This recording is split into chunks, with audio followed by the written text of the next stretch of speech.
What if the coldest thing in your life is not winter, not Antarctic ice, not the dark side of the moon, but the emptiness surrounding every star you have ever seen? What if the real terror of space is not that it is cold in the way we imagine, but that it is cold in a way the human body was never built to understand? Because the first thing most people say about space is simple. Space is freezing. And that sounds correct. It sounds obvious. You look up at the night sky and see darkness, silence, distance, lifelessness. Of course it must be cold. Of course the universe must be one giant frozen wasteland. But here's the problem. That answer is wrong in exactly the way that makes the truth more unsettling. Space is not cold like a winter night is cold. It is not cold like ice on your skin, or metal in January, or air that bites your face the second you step outside. The kind of cold you know, the kind your nerves understand, depends on something touching you: air, water, wind, matter, molecules colliding with your skin and carrying your heat away. Deep space has almost none of that. And that means the cold out there is stranger than instinct, stranger than language, stranger, in some ways, than temperature itself. The average glow left behind by the early universe now corresponds to only about 2.725 Kelvin, just a few degrees above absolute zero, the limit nature will not let anything cross. That ancient radiation, the cosmic microwave background, is the cooled afterglow of the hot early universe, stretched by cosmic expansion for nearly 13.8 billion years. And yet even that number is a trap. Because when we ask how cold space really is, we are usually imagining space as though it were some invisible substance surrounding us, like a dark ocean or an endless winter wind. But vacuum is not a substance in that sense. In a vacuum, heat does not move by convection the way it does in air. And it does not move by contact unless something is physically touching something else. For objects exposed to the outside environment of space, the dominant exchange is radiation. That single fact changes everything. It means space does not simply feel cold because there is some giant reservoir of frozen matter waiting to drain your warmth away. It means that in the dark, an object loses heat by radiating it outward. In sunlight, that same object can absorb intense energy and heat up dramatically. That is why the thermal reality of space is not a smooth field of freezing conditions, but something harsher and more alien, a place of brutal contrast, where one side of an object can roast while another side falls toward deep cold, all because radiation, not air, governs the rules. NASA's thermal control guidance for spacecraft is built around exactly that problem, and telescopes like Webb rely on massive shielding because the Sun, Earth, and Moon can heat instruments even in vacuum. Welcome to Whispers in Orbit, where we slow down long enough to feel how strange the universe really is. If these are the kinds of journeys you love, the ones that take a familiar question and open it into something bigger, quieter, and a little more haunting, subscribe and keep traveling with me. Tonight, we are going to take apart one of the most common assumptions in astronomy. We are going to ask what temperature even means when almost nothing is there. We are going to ask why a thermometer placed in deep space is really measuring itself more than the void around it. We are going to ask why sunlight can turn one surface into an oven while the nearby shadow drops toward extreme cold. We are going to ask how the universe went from a state hotter than any star to a background only a few degrees above absolute zero. And then we are going to ask the deeper question. Not just how cold space is, but why cold seems to have won. Because that may be the most disturbing part of all. When you begin to understand cosmic temperature honestly, you discover that the warm places, the places where oceans remain liquid, where chemistry becomes biology, where stars hold worlds in habitable bands of light, are not the rule.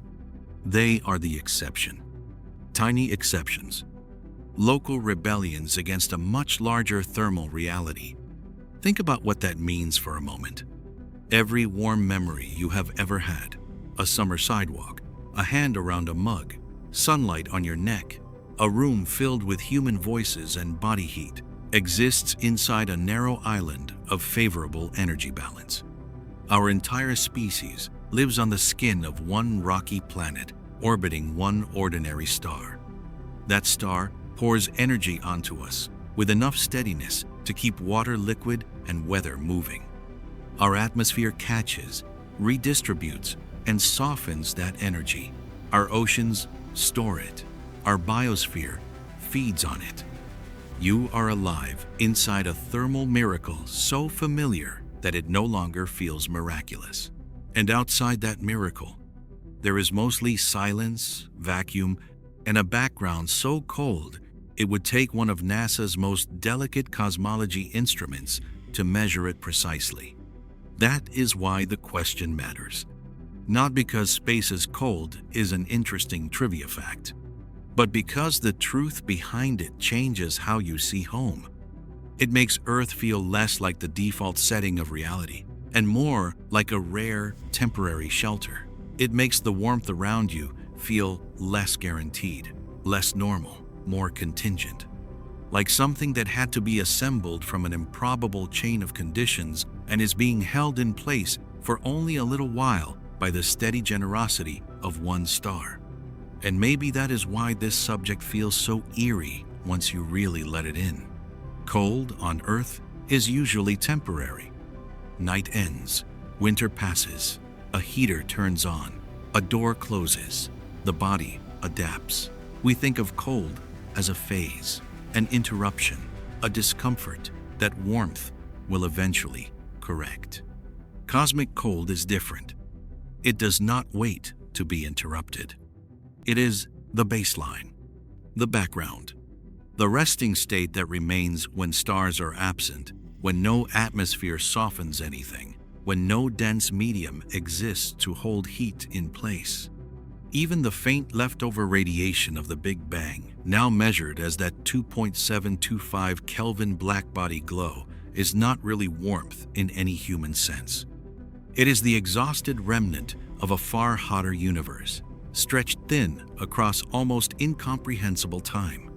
That means the story of cold is not separate from the story of the universe. It is the story of the universe. The cosmos began hot, violently hot, hot enough that atoms could not exist, hot enough that light itself could not travel freely. And since then, space has expanded, and with that expansion, the radiation of the early universe has been stretched, diluted, weakened, cooled. The microwave glow filling the sky today is not just a measurement, it is a fossil, a surviving ember from creation itself. And yet, and this is where the human part of the story returns, none of us feel that cosmic truth in daily life. We wake in warm rooms. We walk under a star powerful enough to dominate our sky and our biology. We complain about weather without ever really confronting what surrounds the weather. We describe a cold morning as if it means something final, while standing on a planet wrapped in atmosphere, bathed in sunlight, buffered by oceans, carried by a biosphere, protected inside one of the rare zones where temperature has become hospitable enough for thought. The universe outside that zone is not waiting to comfort us. It does not contain winter in the way we know winter. It contains a deeper absence. Not just less heat, but less matter, less contact, less mediation, less of everything the human nervous system expects when it tries to understand temperature. That is why this journey matters. Because once you understand that, space stops being cold in the childish sense and becomes something more haunting. A place where warmth must be earned, a place where sunlight becomes survival, a place where even asking for a temperature forces you to confront what emptiness really is. In the next part, we'll slow the whole question down and make it concrete. We'll break apart the hidden trap in the phrase, "How cold is space?" And we'll walk through the physics that makes the answer so counterintuitive. What temperature really measures, why cold is not a substance, how heat actually moves, and why the vacuum between stars refuses to behave like any cold environment your body has ever known. Because before we can understand how cold the universe became, we have to understand why emptiness itself does not behave the way instinct says it should.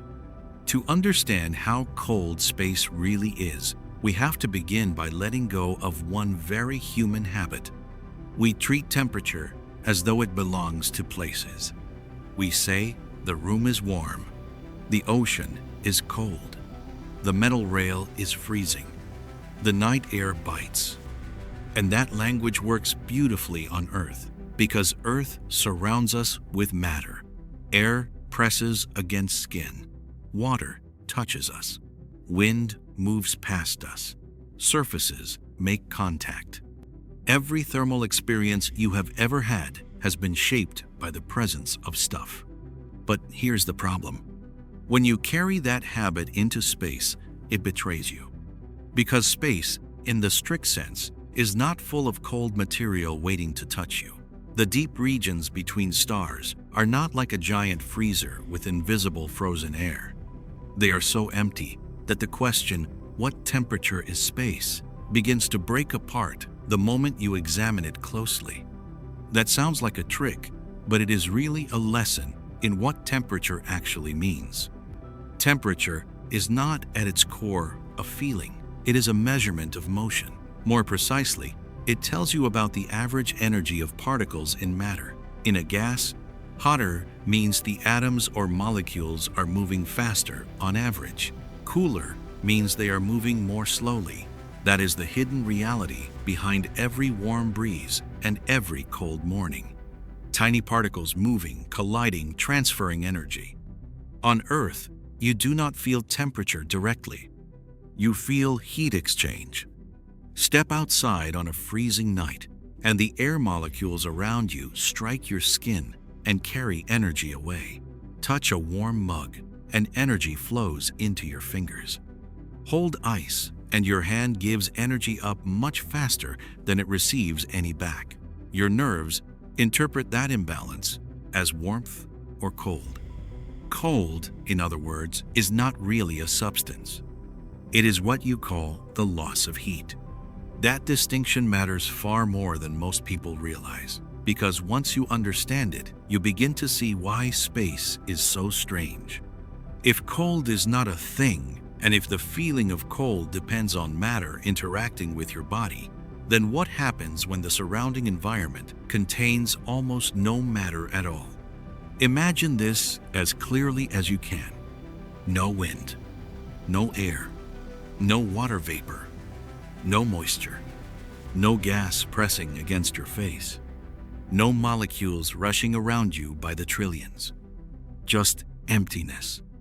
The ordinary pathways through which Earth steals heat from you are suddenly gone. This is why the thermal physics of space depends on three very different mechanisms of heat transfer, and why two of them mostly vanish in vacuum. The first is conduction. That is heat moving through direct contact. Touch a cold window in winter, and energy leaves your hand and enters the glass. Sit on warm sand, and energy enters your body through the points where your skin touches the ground. Conduction requires matter touching matter. No contact, no conduction. The second is convection. This is what happens when a fluid, a gas, or a liquid moves and carries heat along with it. Warm air rising from a heater, cool water circulating through the ocean. A fan making a room feel colder, not by changing the temperature directly, but by moving air across your skin and increasing the rate at which your body loses heat. Convection is one of the great hidden surfaces of Earth's atmosphere. It spreads heat around, smooths local differences, softens extremes. But in vacuum, there is no fluid to move, no air to rise, no breeze to strip heat away, no current to bring fresh, warm, or cool material into contact with you, which leaves only the third mechanism, radiation. This is the one that rules space. Every object with a temperature above absolute zero emits electromagnetic radiation. Your body is doing it right now, quietly, continuously, pouring out infrared light in every direction. The walls around you are doing the same. The ceiling, the floor, the chair beneath you, the planet itself. The sun, of course, emits vastly more visible light, infrared, ultraviolet, and beyond, because it is far hotter. Radiation is different from conduction and convection because it does not need a medium. It can cross empty space. That is why sunlight can travel from the sun to Earth through vacuum. That is why a spacecraft in orbit can heat up even though there is no air around it. And that is why an object in deep space can cool down even though nothing is touching it. This is the key to the whole mystery. Space does not make you cold the way winter air makes you cold. Instead, in vacuum, you lose heat mainly by radiating it away. Whether you end up warming or cooling depends on the balance between energy coming in as radiation and energy going out as radiation. That is why a thermometer floating in space does not simply read the temperature of space. It reads its own thermal condition. If sunlight is hitting it, it warms. If infrared from a nearby planet is hitting it, that matters too. If it faces a dark region and radiates more energy away than it receives, it cools. The object becomes its own little thermal negotiation. And this is where everyday intuition fails so badly. On Earth, sunlight and shade usually do not feel like separate worlds because the atmosphere softens the difference. The air is shared between both. Wind mixes everything. Temperatures blur and average out. Walk from sunlight into shade, and the change is noticeable, yes, but still humanly continuous. In space, shadows are not gentle. They are abrupt. One surface can be blasted by direct sunlight, while another, just inches away and turned from the light, can be radiating away its energy into darkness with almost nothing coming back. The result is a thermal contrast so violent that it barely resembles anything on Earth. Take an astronaut in orbit. One side of the suit, facing the sun, can become extremely hot because solar radiation is pouring in without atmospheric filtering. The shadowed side can become deeply cold because it is losing heat by radiation and receiving little in return. The astronaut is not floating in a uniform thermal bath. They are floating in a field of directional radiation, with one side exposed to intense energy and another side exposed to the near absence of it. So when people say space is freezing, they are missing something much more disturbing. Space is not uniformly cold. It is thermally indifferent. And indifference is more dangerous than cold in the ordinary sense. Because on Earth, even very cold environments still surround you with matter, air, snow, water, ice. All of them obey familiar patterns. They may kill you, but they kill you in ways biology evolved to recognize. Your body knows how to shiver. It knows how to constrict blood flow. It knows how to interpret wind and moisture and freezing surfaces. Vacuum gives you none of that familiar conversation. It removes the medium almost entirely and leaves only radiation behind. That makes the environment of space feel less like a winter storm and more like standing between a furnace and a bottomless black well with no atmosphere to soften either one. The moon offers one of the clearest examples of this. The lunar surface has essentially no real atmosphere, no blanket of air to make heat or trap it. During the long lunar day, the sun beats directly onto the regolith, and the surface can rise to temperatures above the boiling point of water. During the equally long lunar night, with sunlight gone, the same surface can plummet hundreds of degrees lower. That enormous swing is not because the temperature of space changes. It is because the surface is alternately exposed to strong solar radiation and then abandoned to radiate its own heat into darkness. With no atmospheric cushion, the contrast becomes savage. A similar thing happens on spacecraft. That is why thermal control is not some minor engineering detail, but one of the defining struggles of survival beyond Earth. Spacecraft designers do not ask, "How cold is space?" in the simplistic sense. They ask a much harder question. What radiation is the craft absorbing? What is it emitting? What faces the sun? What faces darkness? What faces a planet radiating infrared? What components must stay warm? What systems are generating waste heat internally? And how do we keep the whole structure from becoming either an oven or a deep freezer? Everything in space becomes a problem of balance. The International Space Station is a perfect example. It carries large radiators, not because there is cold air outside ready to help, but because the station must dump excess heat by radiation. The electronics generate heat. The humans generate heat. The sunlight adds heat. Without radiators, the station would overheat. At the same time, parts of it also require heaters, because regions in shadow can get too cold for systems to function properly. Imagine how alien that would sound to someone with no intuition for vacuum. A machine in freezing space, needing help both to stay cool and to stay warm at the same time. And yet that is exactly the truth. Now take the next step outward. Far from stars, far from planets, far from reflected sunlight, what happens then? If an object drifts alone through interstellar space, it will slowly radiate away whatever heat it has. If nothing significant is shining on it, it cools. Not instantly, but steadily, photon by photon, until it approaches a final equilibrium with the only pervasive radiation left in the universe: the cosmic microwave background. This is where that number from the opening returns. About 2.725 Kelvin. Not because space is full of icy gas at that temperature, not because the vacuum itself has temperature in the ordinary everyday sense, but because any isolated object left alone in the deep cosmos will eventually settle into thermal equilibrium with that faint universal background glow. That glow is ancient. It is the relic radiation of a much hotter universe, the afterglow of the Big Bang, stretched by cosmic expansion from visible light down into microwaves over nearly 13.8 billion years.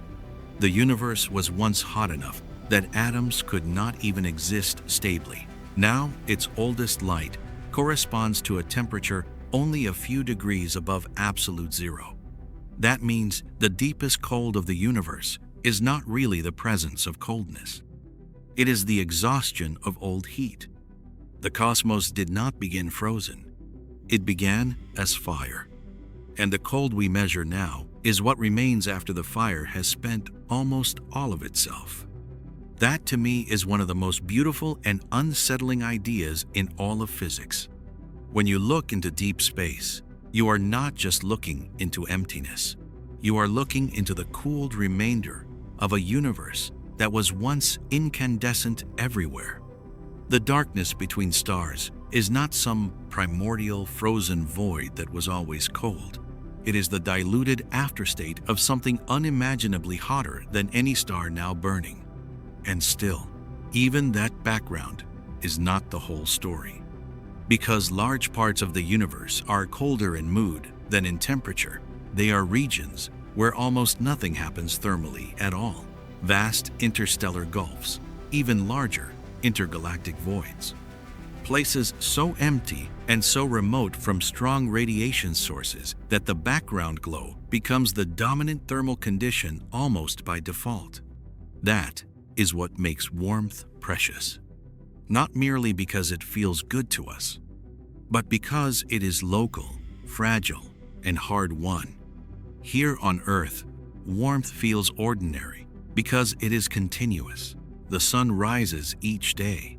The atmosphere smooths the shock. Oceans store energy. The biosphere uses it. We are wrapped so thoroughly in a habitable thermal system that we mistake it for normal reality. But it is not normal. It is a special case. A narrow energy arrangement sustained by one star, one atmosphere, one orbit, one planetary history. And outside that arrangement, the deeper truth waits. Most of existence has no interest in holding warmth in place. In the next part, we widen the frame.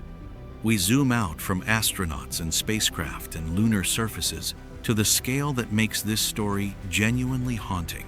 The distances between stars, the tiny size of warm zones, the vastness of the cold between them, and the almost absurd proportion by which the universe is empty, dark, and near the thermal floor set by the fading light of creation. Because once you see the scale of the cold, you begin to understand that the frightening part is not the number. It is how much of reality lives inside it. To really feel how cold space is, you have to do something the human mind resists.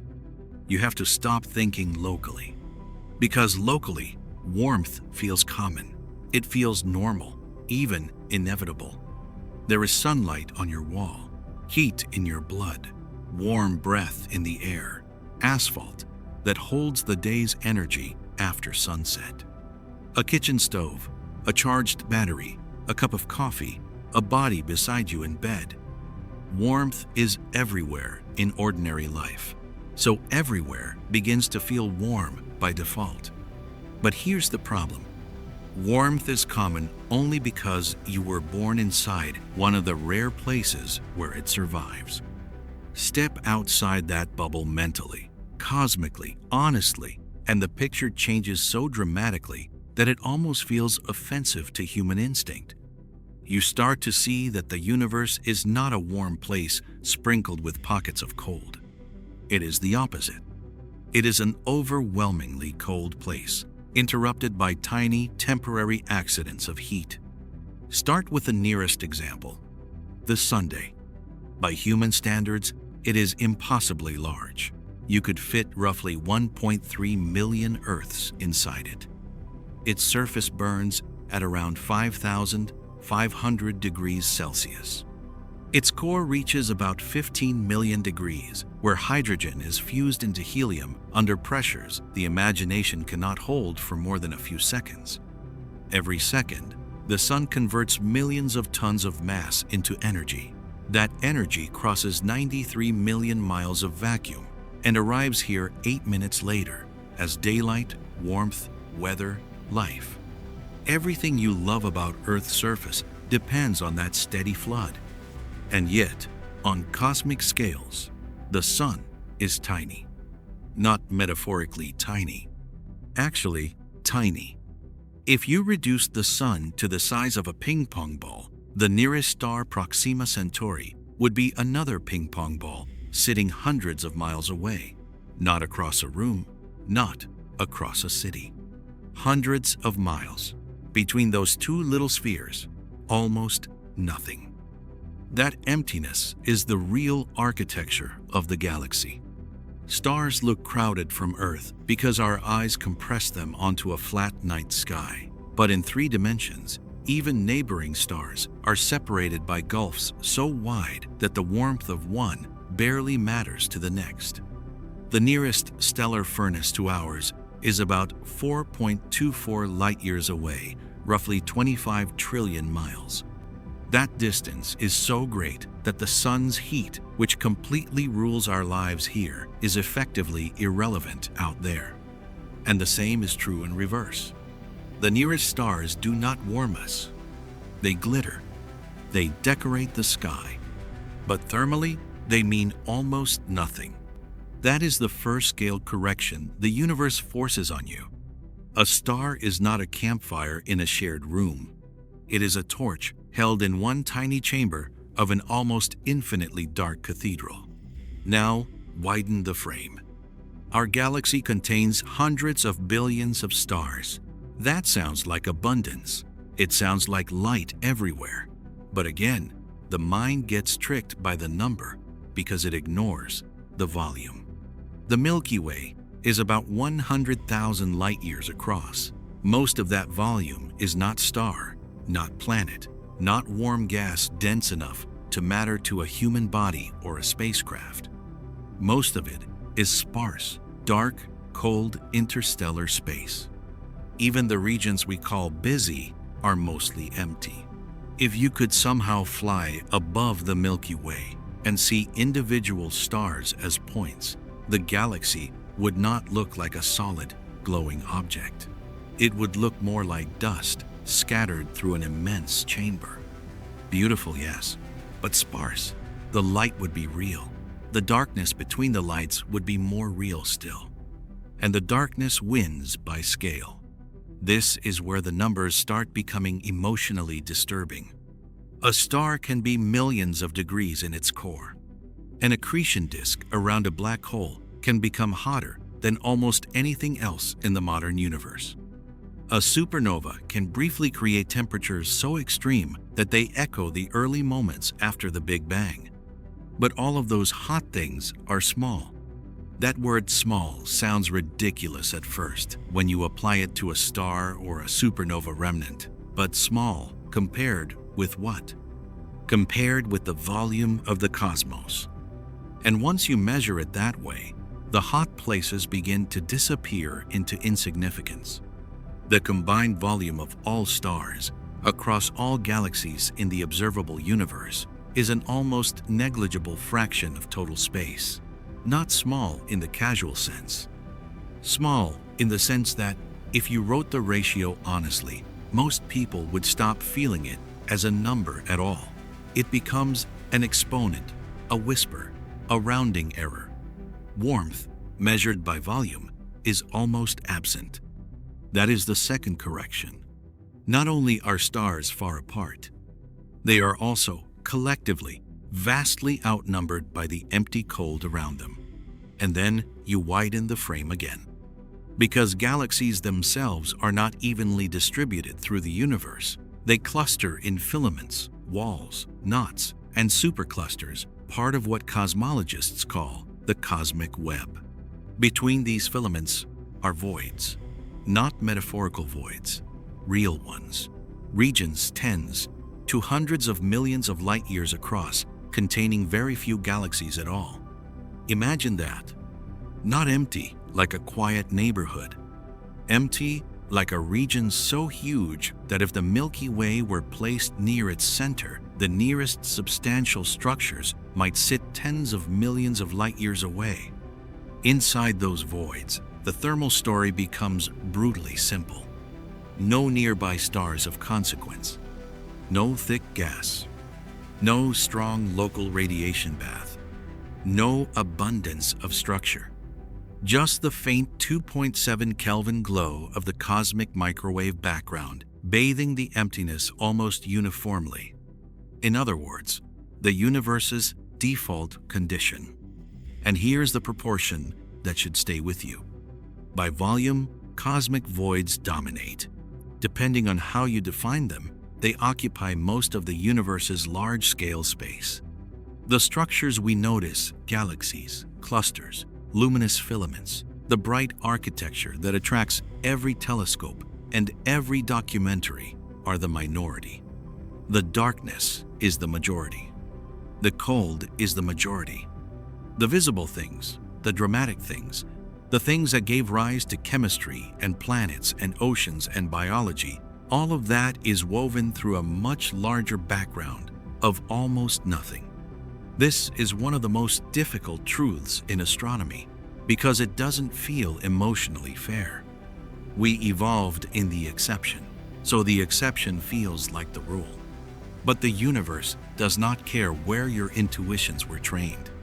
If you picked a random location in the cosmos, the odds are overwhelmingly high that you would not land near a warm planet or inside a galaxy or anywhere sunlight could matter in human terms. You would most likely find yourself in deep emptiness, far from meaningful thermal sources, immersed in the faint relic radiation left over from the early universe. Not in danger from freezing wind, in danger from the absence of everything. That distinction matters. Earthly cold is active. Cosmic cold is passive. Earthly cold attacks. Cosmic cold abandons. It gives you nothing. No atmosphere to soften change. No nearby reservoir of warmth. No convenient medium to stabilize temperatures. If you are far enough from stars, you simply radiate away your heat until you come into balance with the oldest, faintest glow left in existence. And this is where human experience becomes almost useless as a guide. Take the coldest naturally recorded temperature on Earth, around minus 89 degrees Celsius, measured in Antarctica. That is lethal cold. It dominates headlines, survival manuals, and human imagination. It is close to the edge of what we think weather can do. Now compare it to the cosmic background, about 2.7 Kelvin, or minus 270.45 degrees Celsius. Earth's most terrifying cold is warm by cosmic standards. Not a little warm, shockingly warm. So warm, in fact, that if you could somehow transport Antarctic air to deep intergalactic space without changing anything else, it would be an absurdly hot anomaly against the baseline. The coldest natural place on Earth is still a kind of thermal luxury compared with the resting state of the universe. That should disturb you a little, because it reveals how narrow the human thermal world really is. Our language for cold was built around a tiny band of conditions. We have words for frost, ice, winter, chill, freezing, bitter, brutal, polar, but none of those words were made for a universe where the baseline sits only a few degrees above absolute zero. Even our nightmares are provincial. Now let's shrink back down from galaxies and voids to the only scale that really matters to us emotionally, the scale of habitability. Earth sits inside the Sun's habitable zone, that narrow band where liquid water can persist on a rocky surface if other conditions cooperate. Not too close, where water flashes to vapor, and a runaway greenhouse can destroy climate stability. Not too far, where oceans freeze and sunlight becomes too weak. That band is thin, painfully thin. Move Earth a modest amount, inward or outward in the wrong direction, and the thermal conditions that allow oceans, rainfall, and life become unstable or impossible. Add to that the need for an atmosphere, the right chemical balance, long-term geological cycling, and a stable enough star, and the warm place begins to feel less like a default setting and more like an improbable arrangement balanced across multiple conditions at once. And even that warm ring around a star is tiny compared with the distances between stars. That is what makes the scale so eerie. A star can generate enormous energy, but the zone where that energy becomes gentle enough for water and biology is narrow. And beyond that zone, the cold takes over again. It is like each star is allowed one small act of defiance against a vast universal trend. A little circle of negotiable warmth around a furnace, suspended in a darkness that remains almost untouched by it. Our entire history has unfolded inside one such circle. That should change how you think about home. Home is not just Earth. Home is Earth plus atmosphere, plus sunlight, plus orbital distance, plus magnetic shielding, plus geological history, plus the persistence of liquid water, plus billions of years of relative thermal stability. Home is an energy arrangement, a temporary one, and outside it, The cold does not begin the way a forest begins beyond a field. The cold is already there, everywhere, waiting just beyond the narrow shell where heat happens to concentrate. This is why space exploration is, in one sense, always thermal engineering. Every spacecraft is a small island of stolen balance. The International Space Station, lunar landers, Mars rovers, deep space probes, all of them survive not because space is somehow friendly, but because humans build little pockets of managed heat exchange inside a universe that mostly offers none. Heaters, radiators, insulation, reflectors, thermal blankets, sun shields, all of it is an attempt to carve tiny survivable bubbles into an indifferent thermal landscape. And that means every mission is a reminder of the same thing. Warmth is work. On Earth, that work is largely done for us by the star we orbit and the atmosphere that wraps us. Out there, the bill comes due. There is another layer of scale we rarely think about: time. The universe is not only mostly cold by volume, it is becoming colder by age. The cosmic microwave background was once much hotter. In the early universe, all of space blazed. The glow we measure today at 2.7 Kelvin is the cooled remnant of that fire, stretched by cosmic expansion. As the universe keeps expanding, the background will continue to cool. The farther into the future you go, the more the average thermal floor drops. So the cold is not just spatially dominant, it is historically winning. Stars are temporary, planets are temporary, habitable surfaces are temporary. Even the warmth of galaxies is temporary. Over enough time, the stars will exhaust their fuel, remnants will cool, black holes will evaporate over absurd timescales, and the universe will move closer and closer toward a colder and more dilute state. We are living in a bright interval. That phrase should land hard. A bright interval. Not the permanent tone of the cosmos. Not the mature final state of reality. An interval. There was a hotter past. There will be a colder future. And our lives take place during a narrow epoch when stars still shine and some planets still orbit at just the right distances to hold liquid water and warmth on their surfaces. That is not just astronomy. That is existential perspective. It means the conditions that make your thoughts possible are rare in space and temporary in time. You are not just standing on a warm world. You are standing in a brief thermal exception between deeper immensities.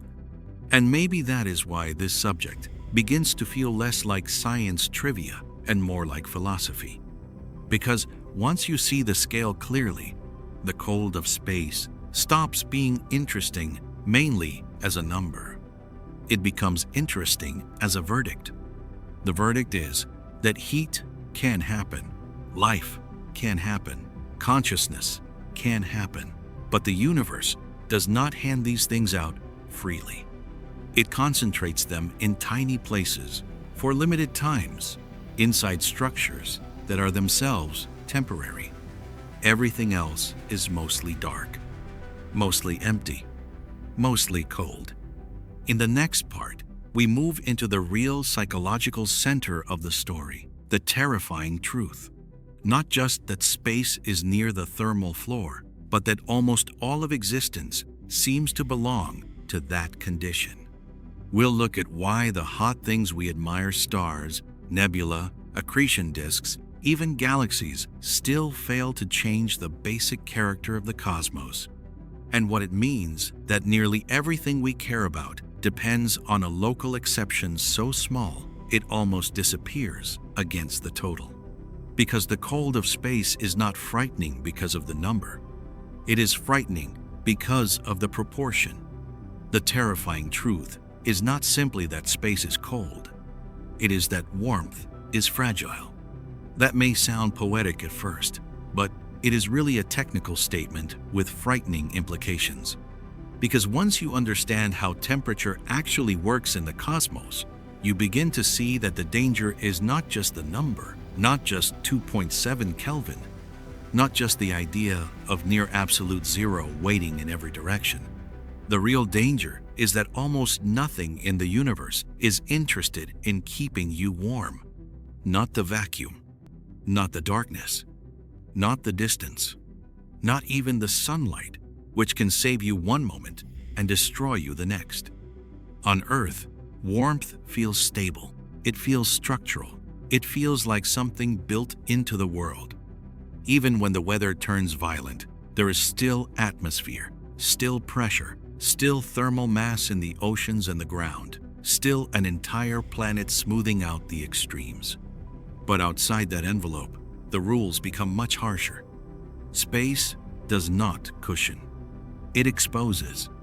And that is why so many of our instincts fail the moment we try to imagine what cold means out there. Most people picture an astronaut stepping into vacuum and instantly flash freezing, as if the cold of space were an aggressive substance waiting to seize the body. But vacuum does not behave that way. In fact, the most immediate dangers of exposure to vacuum are not freezing at all. They are lack of pressure, lack of oxygen, and the rapid physical consequences of decompression.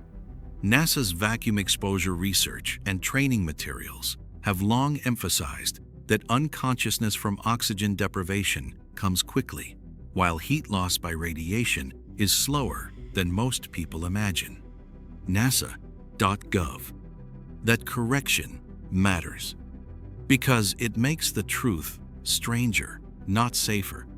Space will not necessarily freeze you instantly. It will do something colder in a deeper sense. It will refuse to help you at all. The vacuum will not carry heat away the way wind does. It will not surround you with ice-cold molecules. It will simply leave your body to radiate energy away, while every other life-supporting condition collapses around you. The environment does not attack in the familiar way. It abandons. That indifference is what makes space so severe. Take something as simple as shadow. On Earth, shadow means relief. You step beneath a tree, into an alley, under a roof, and the temperature may drop a little, but the air still exists. The atmosphere still mixes. Thermal energy still circulates. Shade is different from sunlight, but not another universe. In space, shadow is much closer to another universe. Step from direct sunlight into darkness outside a spacecraft, and the incoming energy can plunge. There is no atmosphere to soften the transition, no air to blur it, no gentle gradient. A surface that was taking in fierce solar radiation moments ago is suddenly left to dump its heat into a black background with very little coming back. That is why spacecraft can face extreme hot and cold conditions across small distances and short timescales. NASA's thermal control work for satellites and human spaceflight is built around exactly this problem. Vacuum removes convection, leaving radiation as the dominant exchange with the outside environment. NASA.gov. And here is the darker consequence. This means space is not hard because it is one hostile temperature. It is hard because it is thermally unstable in a human sense. Too much sunlight and you overheat. Too little and you cool relentlessly. Turn the wrong surface toward the sun and systems cook. Turn the wrong one away and components can freeze. The universe outside Earth does not provide climate. It provides extremes, separated by geometry. That is why every serious spacecraft is, in one sense, a life-supporting lie. It pretends that the surrounding cosmos is more forgiving than it really is. It uses insulation, coatings, heaters, pumps, radiators, louvers, sun shields, and active control systems to create an artificial island of balance. Without those systems, the outside environment would not merely be uncomfortable, it would become functionally destructive. The moon showed us that early. A world with almost no atmosphere swings between killing heat and killing cold, depending on whether sunlight is present. Mercury does the same, even more brutally. Mars, with its thin atmosphere, moderates a little, but nowhere near enough to make ordinary human life possible. The air is too sparse to serve as the kind of blanket Earth provides. That means any future human presence there must also manufacture its own thermal stability continuously inside habitats and suits. This is why space exploration is really a story about managing thermal imbalance as much as it is a story about rockets. And the farther we go, the worse this problem becomes.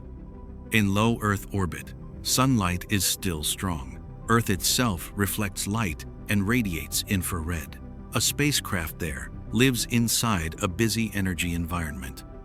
Move outward through the solar system, and sunlight weakens according to the inverse square law. Double your distance from the sun, and you receive only a quarter as much energy. By Jupiter, sunlight is already weak compared to Earth. By Saturn, weaker still. By Neptune, the sun becomes a dim source of heat in a sky that is mostly thermal loss. And beyond the planets, the environment stops being merely challenging and starts becoming existentially austere. The space between stars is not simply dark. It is almost totally uninterested in supporting thermal complexity. If you place an object there, far from stars and planets, it will slowly radiate away its stored heat until the faint microwave afterglow of the universe itself becomes the only meaningful background left. That means that in the deepest cosmic sense, an unheated object does not remain as it is. It cools toward the oldest, coldest compromise the universe allows. About 2.7 Kelvin. That number should feel more disturbing now than it did at the beginning, because by now you understand what it really means. It does not mean space is like a freezer set to 2.7 Kelvin. It means the equilibrium state of passive objects, abandoned to the deep cosmos, is only a few degrees above absolute zero, because the only pervasive radiation left is the cooled remnant of the Big Bang. There is something profoundly lonely about that.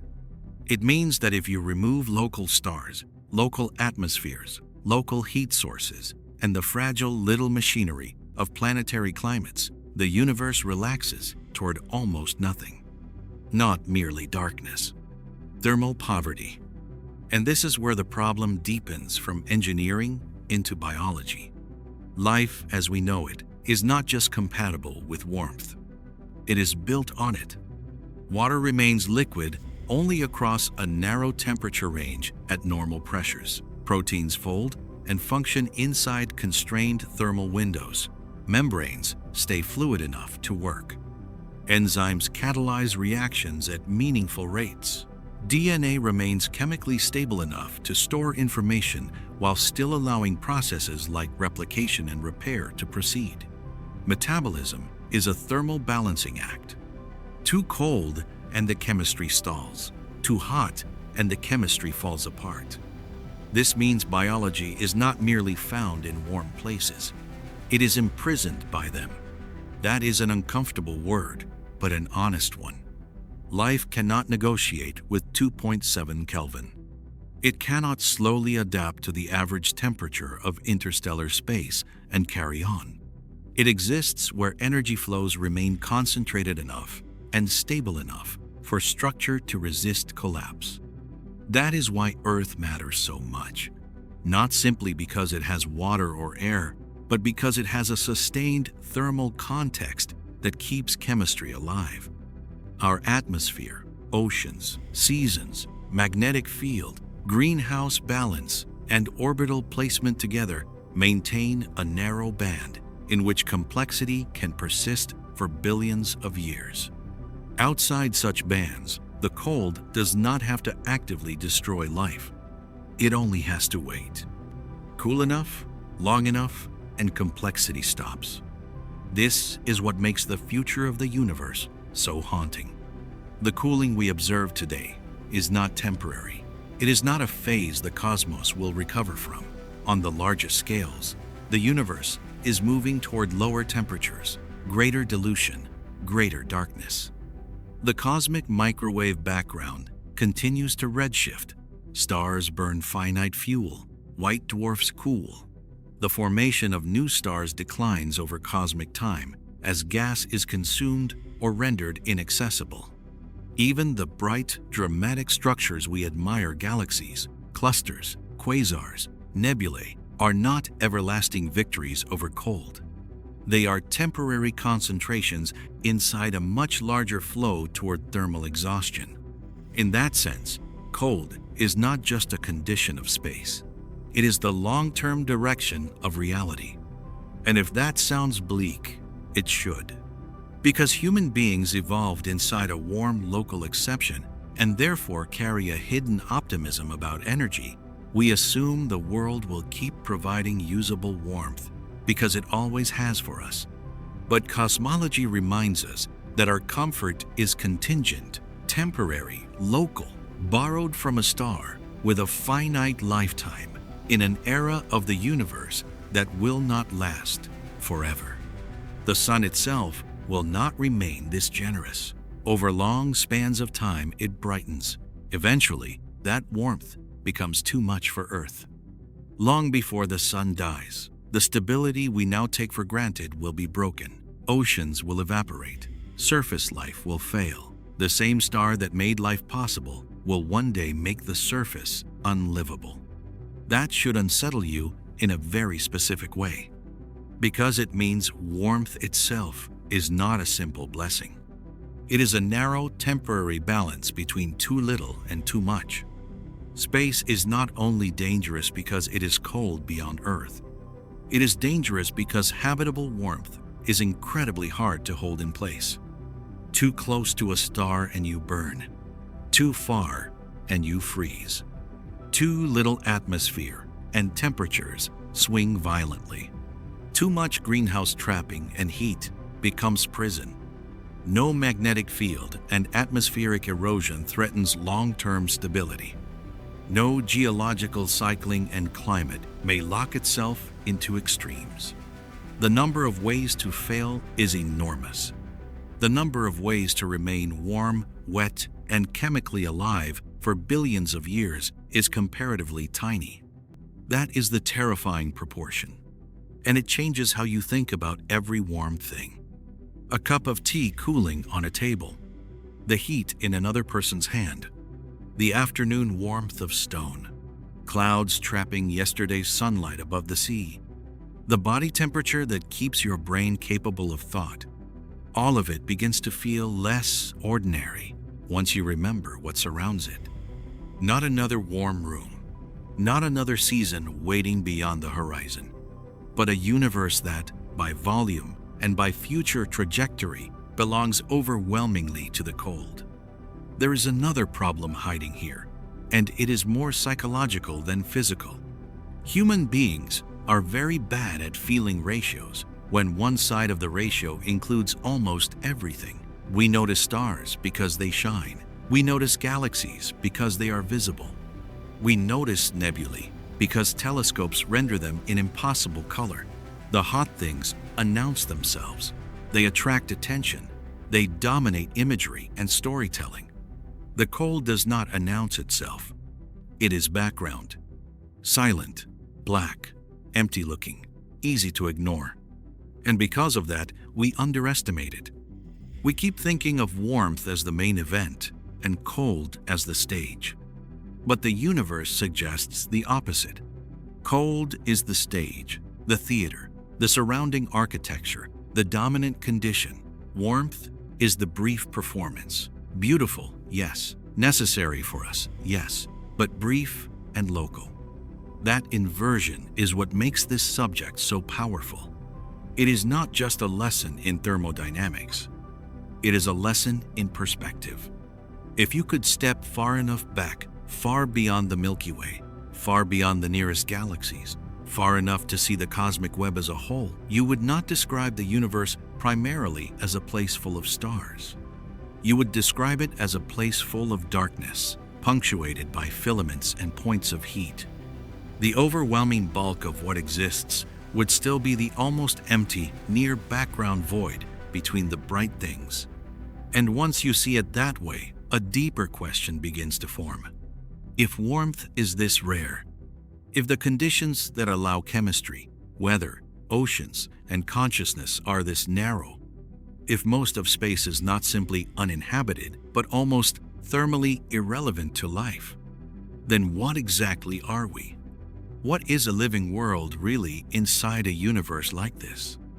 In the next part, that is the question we'll face directly.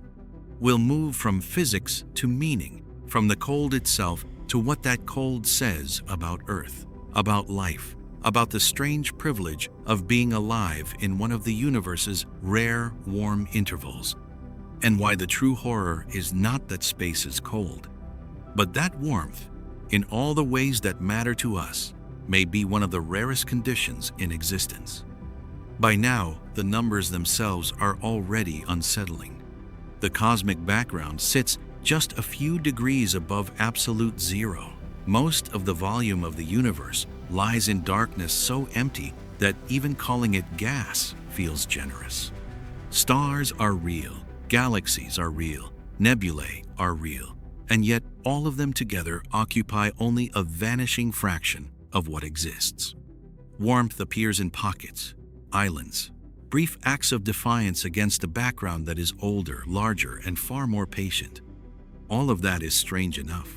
But the deeper realization, the one that stays with you after the temperatures and scales have faded, is not just that space is cold.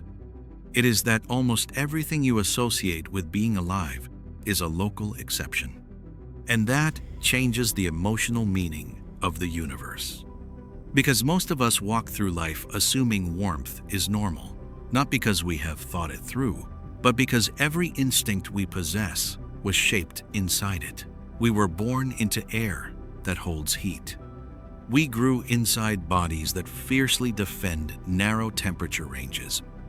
We evolved on a planet with liquid water, weather, oceans, seasons, cloud cover, and a star bright enough to dominate every day of our existence. Even our metaphors betray us. Warmth means comfort. Warmth means home. Warmth means love, nearness, safety, memory. Cold means distance. Cold means absence. Cold means death. And for once, the metaphor and the physics align. Because the terrifying truth is that the universe does seem, at its deepest level, to prefer absence. Not in any conscious sense, not as intention, not as cruelty, but as outcome. Left alone long enough, energy spreads out, heat dilutes, radiation redshifts, structure decays, the concentrated becomes diffuse, the bright becomes dim, the warm becomes cool. That is not a mood of the cosmos, it is thermodynamics. And yet, when thermodynamics is stretched across billions of light years and trillions upon trillions of years, it begins to feel almost philosophical. Not because physics becomes mystical, but because the implications touch everything we care about: life, memory, civilization, meaning, end quote. All of it depends on local concentrations of energy that are, by cosmic standards, fragile and temporary. That is what most people don't consider. The rare thing about Earth is not just that it has life. The rare thing is that it has the thermal conditions to keep complexity going. Not briefly, but for ages. Think about what it takes for a world like ours to exist. You need a star. Not just any star, but one stable enough and long-lived enough to provide a steady flow of energy instead of catastrophic swings. You need the right distance from that star, not merely close, not merely far, but inside a narrow band where water can persist without becoming permanent vapor or permanent ice. You need a planet large enough to hold on to an atmosphere, but not so massive that it becomes something like Neptune or Jupiter. You need chemistry, carbon, water, nitrogen, the right pressure, the right circulation of heat, geological processes that stabilize climate across immense spans of time, perhaps a magnetic field strong enough to preserve the atmosphere against stellar wind, perhaps a moon large enough to help steady the axial tilt, perhaps neighboring giant planets arranged in ways that reduce catastrophic bombardment enough for biology to survive long runs of time. Individually, each requirement sounds plausible. Taken together, they begin to look astonishing. And then you remember that all of those conditions exist only inside a tiny shell around one star, in one galaxy, in one era of cosmic history, when stars still shine abundantly enough to light worlds like this. That is not normal. It only feels normal because it is all you have ever known. If you had been born in deep intergalactic darkness, if consciousness could somehow arise there without warmth, without chemistry, without bodies, without any of the structures that warmth allows, Earth would not look ordinary at all. It would look absurdly improbable. A small blue atmosphere-wrapped stone floating in a narrow band of solar energy, sustaining oceans and forests and nervous systems and memory, all while most of the universe sits at a thermal floor only slightly above absolute zero.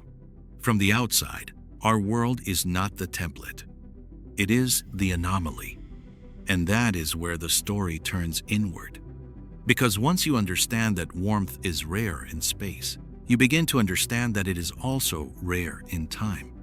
This may be the harder truth to accept. We can imagine distance, at least poorly. We can say millions of miles or light years and feel some version of scale, but time, on cosmic terms, is worse. It strips away not only place, but confidence. The current universe still has stars. It still has galaxies rich with gas. It still has new stellar births. It still has bright structures, dynamic chemistry, energy gradients, strong enough for complexity to emerge. But it will not always. Star formation is already declining compared with its peak in the early universe. The Great Bright Age is not ahead of us. It is already, in some sense, behind us. New stars still form, yes, but the cosmos is spending fuel that cannot be replenished. The hydrogen reserves of galaxies are not infinite. The dense, cold clouds that birth stars are gradually used up or scattered. Over enormous spans of time, star formation slows. Existing stars age. Massive stars die quickly. Sun-like stars endure longer, then swell, shed, collapse. Red dwarfs last longest of all, burning so slowly that the current universe is nowhere near old enough for the first of them to have finished. That means the age of warmth is real, but also temporary. The universe is not a static contrast between hot things and cold things. It is a thermal story moving in one broad direction, from a hot beginning to a cooler future, from early radiance to later dilution, from intense concentration to increasingly thin, dark separation. And if you project that story far enough forward, the conclusion becomes almost unbearable in its patience. The stars go out. Not at once, not dramatically. One by one, era by era. The universe becomes less luminous, less thermally structured, less biologically promising. White dwarfs cool.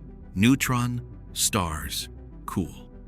Black holes eventually evaporate over absurdly long timescales. Radiation continues to redshift. Distances continue to grow.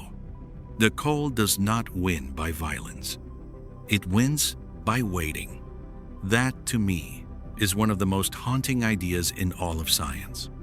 Not that the universe is cruel, but that it is so vast, so old, and so obedient to its own laws that warmth does not need to be attacked in order to disappear. It only needs to be finite.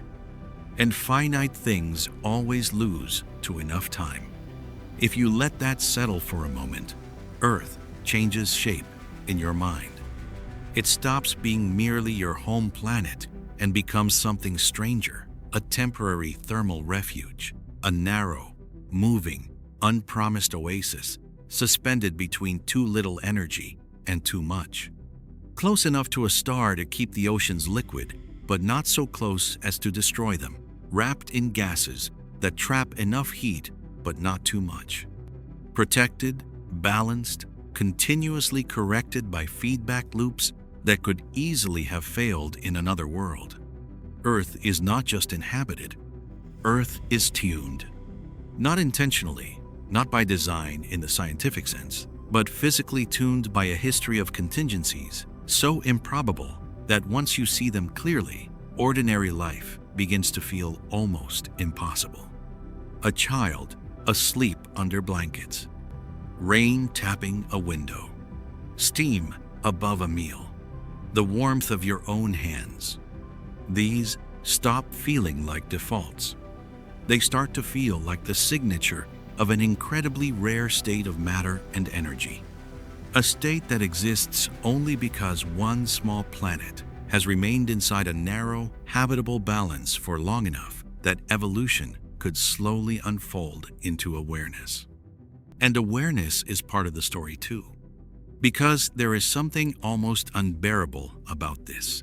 The universe became warm enough, locally enough, for matter to organize into beings capable of noticing the cold around them. That may be the strangest thing of all. A cosmos overwhelmingly near dark and near cold gave rise, in a tiny fraction of its volume, to chemistry that learned to ask questions, to nervous systems that feel temperature as comfort and threat, to minds that can look up at the night sky and realize that almost everything beyond their atmosphere would kill them not because it is dramatic, but because it is indifferent. That is a profound inversion. Consciousness is not merely alive in the universe. It is alive in one of the rare thermal loopholes the universe permits. And perhaps that is why this subject feels so personal once you see it properly. It is not really about background radiation or heat transfer anymore. It is about the conditions under which anything can matter to anything else. Warmth is what allows chemistry to remain active, water to move, cells to metabolize, ecosystems to cycle, bodies to remain coherent, brains to stay alive long enough to generate memory. Without local warmth, there is no life in the form we know, no ordinary sensation, no narrative, no longing, no fear, no love, no astronomy. In a strange way, warmth is the precondition of significance. That does not mean meaning is reducible to temperature, but it does mean that meaning, as embodied creatures experience it, depends on a very narrow physical environment, one in which thermal gradients are stable enough and rich enough for complexity to persist. Outside those environments, the universe may still be beautiful, but it is mostly not livable. And that is what makes the proportions so haunting. Not just that cold dominates by volume, but that everything we associate with nearness, comfort, and life depends on exceptions to that dominance so tiny they almost vanish in honest cosmic accounting. This is where the emotional and scientific stories finally merge. You have probably felt cold many times in your life. A winter street, a dark room after the heat failed, water too cold to enter slowly, metal in morning frost. Those experiences felt direct, immediate, undeniable. They taught your body what cold is. But those experiences were all happening inside the warmth, inside an atmosphere, inside a biosphere, inside a world already protected from the far deeper cold by a star, an orbit, and a planetary history of extraordinary luck. You have never actually felt what the universe mostly is. Almost no human being ever has. Because without our thermal shelters, we do not last long enough to experience it meaningfully. The true cold of the cosmos is not a sensation. It is the condition under which sensation itself becomes impossible. That is why the subject carries a quiet terror. It is not merely that the universe is cold. It is that the human body was built so completely inside the exception that it cannot survive long in contact with the rule. And yet there is something beautiful in that too. Because rarity sharpens value. Once you understand how little of the cosmos is warm enough for oceans, weather, forests, and human skin, those things stop feeling generic. They stop feeling like the background against which life happens and become the miracle itself. Not miracle in a supernatural sense, but in the sense of something so unlikely against the total context of reality that it deserves a more attentive kind of gratitude. That is the deeper realization this story leads to. The universe is not simply a place that contains warmth. It is a place where warmth is precious because it is rare, temporary, and constantly bordered by immense cold. And maybe that is why the stars feel beautiful in the first place. Not only because they shine, but because each one is a local refusal. A small furnace holding back the baseline. A bright interruption in the dark. A little region where chemistry can become more than chemistry. A place where something like Earth might happen. In the final part, we bring all of this together. The Big Bang's fading afterglow, the tiny volume occupied by hot things, the temporary age of stars, the fragility of habitable worlds, and the unsettling truth that most of reality is not built for creatures like us at all. Because the last question is not really, how cold is space? It is this. What does it mean to be warm, alive, and aware inside a universe where cold is the rule, and our entire existence may be nothing more than a brief exception to it? So in the end, the question was never really just, how cold is space? The number matters, of course. The physics matters. The cosmic microwave background matters. The fact that the deep universe settles near 2.7 Kelvin matters.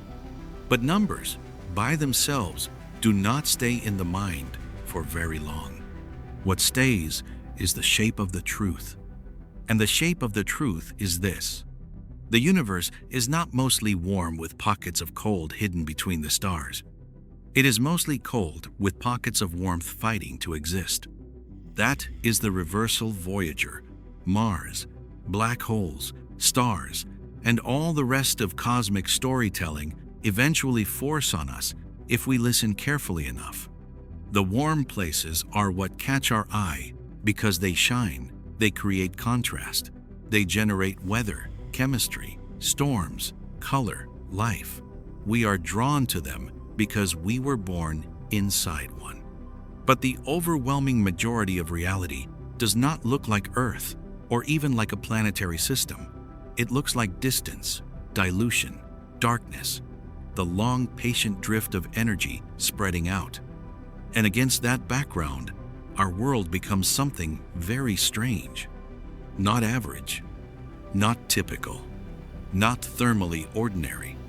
It becomes a temporary island, a world where oceans remain liquid only because a star of the right mass happens to burn at the right rate, while a rocky planet of the right composition happens to orbit at the right distance inside the right atmospheric envelope during the right era of cosmic history.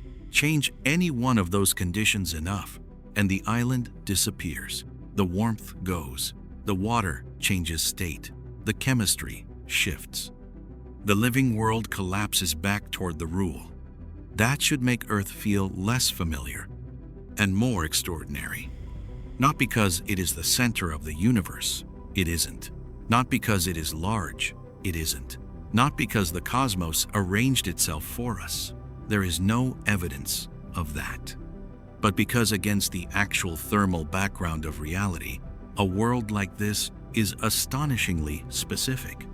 The conditions that allow you to sit in a room breathe comfortably, feel warmth on your skin, drink liquid water, and think coherent thoughts are not just convenient circumstances. They are a cosmic rarity. And that rarity is what gives the story its final emotional weight. Because once you truly understand how cold space really is, comfort changes. A blanket is no longer just a blanket. A heated room is no longer just a room. Sunlight through a window is no longer just a pleasant detail of the day. Warm blood in your hands is no longer just background biology. These become signs. Signs that you are still inside the exception. Still inside one of the few places where the universe has, for a little while, assembled the right balance of heat and matter and time for complexity to live. Still inside a biosphere so ordinary to those born within it that we almost never stop to ask what surrounds it. But space surrounds it, not metaphorically. Actually, above the atmosphere, beyond the moon, beyond the planets, beyond the heliosphere, beyond the local stars, beyond even the galaxies and their filaments, there is a reality whose baseline is not hospitality, not climate, not life, not even active danger in the human sense. Its baseline is indifference, expressed as cold. And maybe that is the hardest part to accept. Because human beings are good at imagining enemies. We understand storms, predators, impacts, explosions, radiation bursts, and all the dramatic ways reality can end us. But cosmic cold is not dramatic in that way. It does not chase you. It does not roar. It does not announce itself with violence. It simply waits at the edges of every local warmth, patient and enormous. And if the systems sustaining that warmth fail, the cold does not need to do anything more. It is already there. That is what makes it haunting. Not that it is active, but that it is enough. Enough to define most of the cosmos. Enough to outlast stars. Enough to become the long-term future of everything. Because the future matters here. The universe was hotter once, far hotter.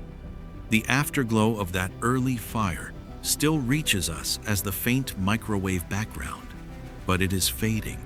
Expansion stretches the radiation. Time cools the cosmos. The stars are not permanent. They are brilliant, yes, but temporary. Our sun will not burn forever.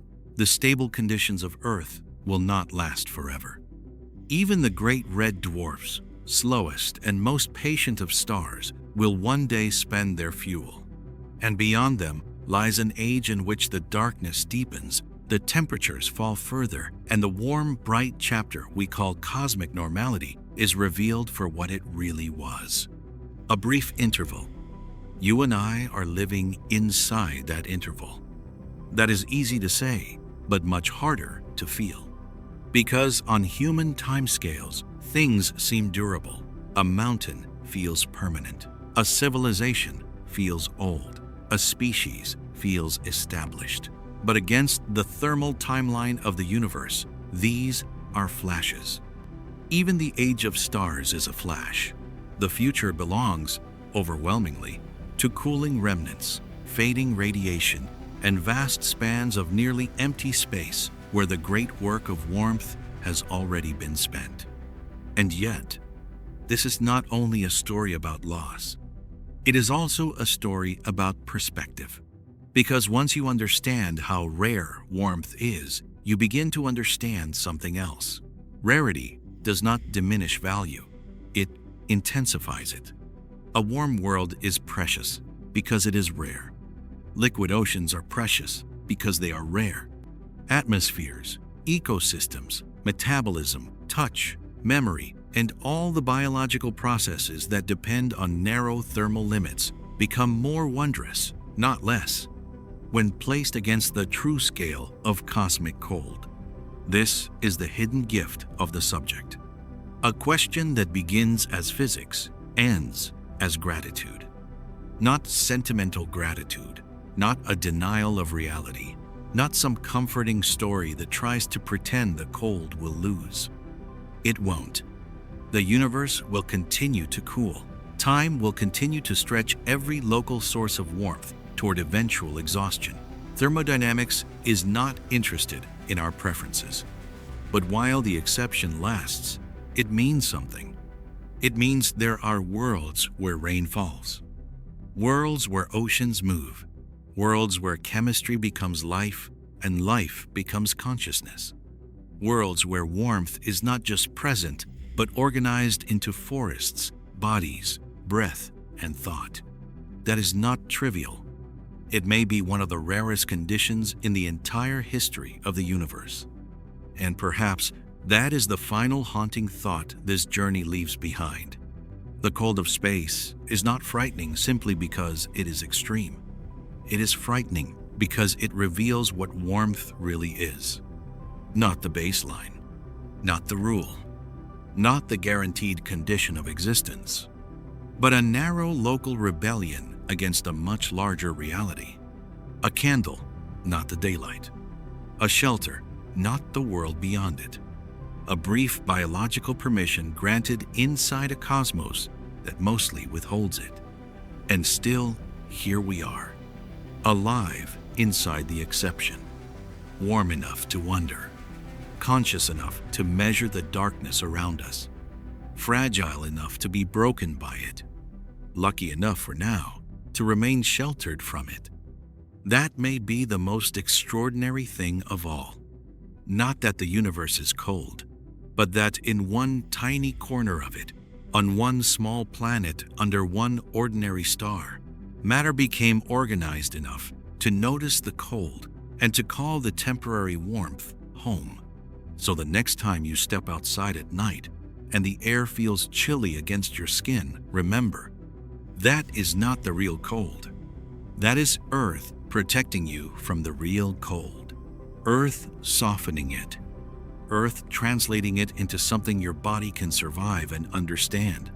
Above that air, beyond that sky, beyond the sun's warming reach, the universe returns to its deeper condition, silent, dark, and almost unimaginably near to absolute zero. Not because something went wrong, but because that is what most of reality is. And maybe the final question is not how cold space really is. Maybe it is this: how rare must warmth be for a living world like ours to feel so ordinary from the inside?